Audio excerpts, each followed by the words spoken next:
प्रिय विद्यार्थियों, आज मैं अपनी हिंदी पुस्तक सुलभ भारती से कक्षा 6वीं का पाठ नंबर 4 जोकर पढ़ाने जा रही हूँ। पाठ का नाम जोकर इसलिए है क्योंकि इस पाठ में लेखक एक जोकर के माध्यम से बहुत सारे मुहावरों के बारे में हमें बताए हैं। आगे हम अपने पुस्तक में देखेंगे। तो कुछ चीजें यहाँ पर सबसे पहले हमें इस रूप में दिखाई गई है कि अलग अलग से चित्र बना करके उसके सामने लिखा गया है कि घर की मुर्गी दाल बराबर। बच्चा आप इस पर ध्यान दीजिए और ध्यान से देखिए इसका मतलब क्या हो सकता है। तो यहाँ पर आप ध्यान देंगे तो देखेंगे कि एक घर का चित्र बना हुआ है। घर के बाद एक मुर्गी बनी हुई है और मुर्गी के बाद एक थोड़ा सा दाल का चित्र बनाया गया है। तो उसके बाद से इक्वल टू का चिन्ह दे करके लिखा गया है कि घर की मुर्गी दाल बराबर। इसका मतलब यह हुआ कि चित्र को देखकर भी आपको कुछ मुहावरे तैयार करने हैं, यानी कुछ चित्र देखकर भी आप मुहावरे बना सकते हैं। दूसरा आप देखेंगे तो आपके सामने है 9 + 2 = 11। इसको हम बोलते हैं 9 2 11। ये भी एक मुहावरा है जो हम कहते हैं 9 2 11 हो जाना, यानी भाग जाना, फरार हो जाना। और घर की मुर्गी दाल बराबर जो है वो भी एक मुहावरा है जिसका मतलब होता है कि हम अपने करीब की चीजों का कीमत या वैल्यू नहीं लगा पाते हैं। जो हमें आसानी से मिल जाता है उसका वैल्यू हम नहीं करते हैं। तो ये दोनों मुहावरे में आपको चित्र बना करके दिखाया गया है कि इसके अनुसार आप कैसे मुहावरे सर्च कर सकते हो, खोज सकते हो। आगे आपको इस पाठ में यह बताया गया है कि यहाँ पर एक जोकर को माध्यम बनाकर जोकर को लेकर के उसको कुछ कहने के अनुसार उसके अनुसार से वाक्य बनाया गया है और उस वाक्य के बीच में मुहावरे डाला गया है। जैसे यहाँ पर पहला मुहावरा आप देखेंगे तो लिखा हुआ है कि जोकर अपनी जान पर खेलकर कलाबाजियां दिखाता है। यह एक वाक्य बन गया है, लेकिन बीच में यहाँ पर आपको क्या देखने के लिए मिलेगा कि जान पर खेलना मुहावरा है। जान पर खेलना मुहावरा है और इसका अर्थ होता है प्राणों की परवाह न करना। और उसी से वाक्य बना दिया गया है कि जोकर जो है वो अपनी प्राणों की परवाह नहीं करके कलाबाजियां दिखाता है, यानी अलग अलग चीजें हमें दिखाता है, हमें खुश करता है। दूसरे मुहावरे में आप जाएंगे तो देखेंगे कि जोकर झूठ मूठ का ठहाका लगाकर लोगों को हंसाता है। यहाँ पर मुहावरा जो है, जो आप देख रहे हैं कि थोड़ा सा हाईलाइट किया गया है, डार्क पेन से लिखा गया है, जिसकी अक्षर देख रहे होंगे आपकी मोटा है, वो मुहावरा है।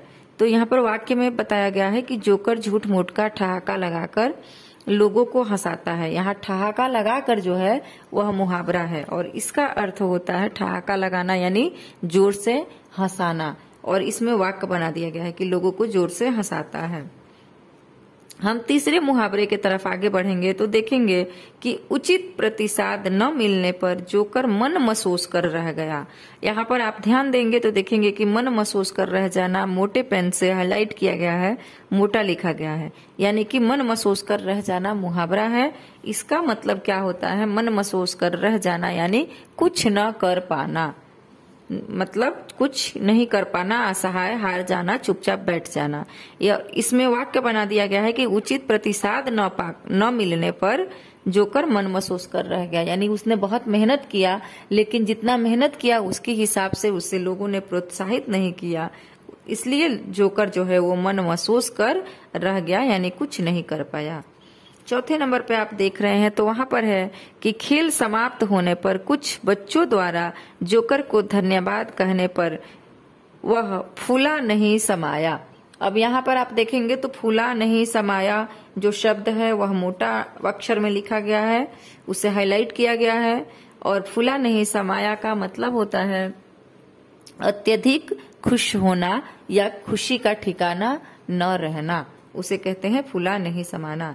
इसे वाक्य में प्रयोग यहाँ पर इस प्रकार से कर दिया गया है कि खेल समाप्त होने पर कुछ बच्चों द्वारा जोकर को धन्यवाद कहने पर वह फूला नहीं समाया, यानी जैसे ही खेल समाप्त हुआ तो बच्चे जोकर को धन्यवाद कहें और यह सुनकर जोकर बहुत खुश हुआ, अत्यधिक खुश हुआ।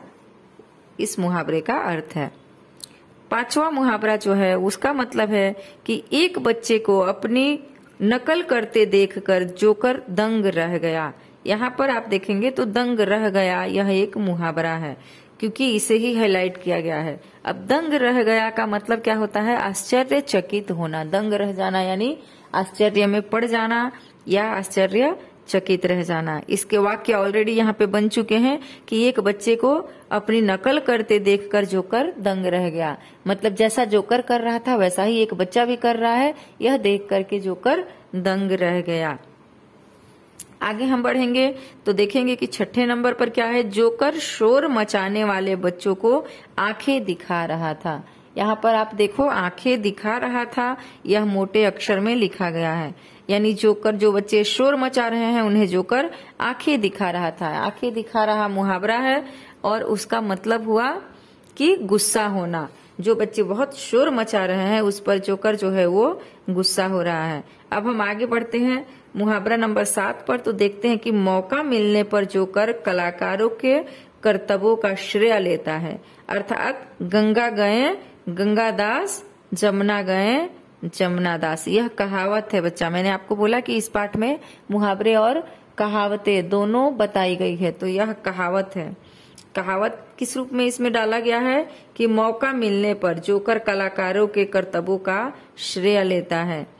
अर्थात इसका मतलब हुआ कि गंगा गए गंगादास, जमुना गए जमुनादास। इसका मतलब अब क्या हुआ कि यहाँ पे हाईलाइट किया है उस कहावत को, गंगा गए गंगादास, जमुना गए जमुनादास। तो इस कहावत का क्या मतलब है, गंगा गए गंगादास, जमुना गए जमुनादास, इसका मतलब है अवसरवादी। अवसरवादी मतलब होता है कि मौके को देख करके उसी तरह से हो जाना, अवसरवादी कहते हैं उसे। यानी जैसे ये जो मतलब गंगा गए गंगादास, जमुना गए जमुनादास, यानी जो जिसको जहां जाना चाहिए वहां निकल गए, चले गए, यानी अवसर देख करके मौके का फायदा उठा लेना। 8वें नंबर पे है गाना तो आता नहीं और जोकर कहता है गला खराब है। यह तो ऐसा ही हुआ नाच न जाने आंगन टेढ़ा। यह भी एक कहावत है।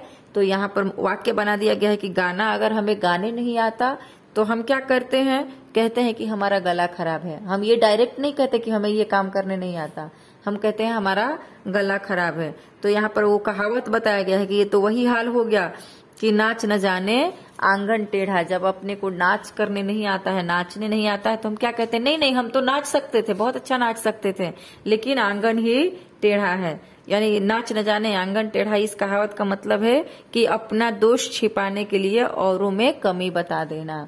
यानी हमें अगर कुछ नहीं आता है, जैसे कई बार आप लोग भी ऐसी करते हो हरकतें। कई बार आप लिख रहे होते हो, हम टीचर आपके सामने आते हैं, आप लिखना बंद कर देते हो, कुछ नहीं लिख रहे हो। जब हम पूछते हैं बेटा लिख क्यों नहीं रहे हो, तो हमारे पास पेंसिल नहीं है मिस, हमारे पेंसिल हमारी चल नहीं रही है, पेन हमारी खराब हो गई। मतलब अपनी कमी छुपाने के लिए दूसरों को दोष दे देना। तो इसका मतलब होता है नाच न जाने आंगन टेढ़ा। इस प्रकार से हमारा ये मुहावरा पाठ जो है वह बहुत ही छोटा है और बहुत ही अच्छा है। इसके जरिए हमें बहुत सारे ज्ञान मिल गए, बहुत सारे मुहावरों का अर्थ हमें पता चल गया। धन्यवाद। अगर आपको कहीं कोई प्रॉब्लम लगे, कोई दिक्कत लगे तो मुझे कमेंट्स द्वारा जरूर बोलना।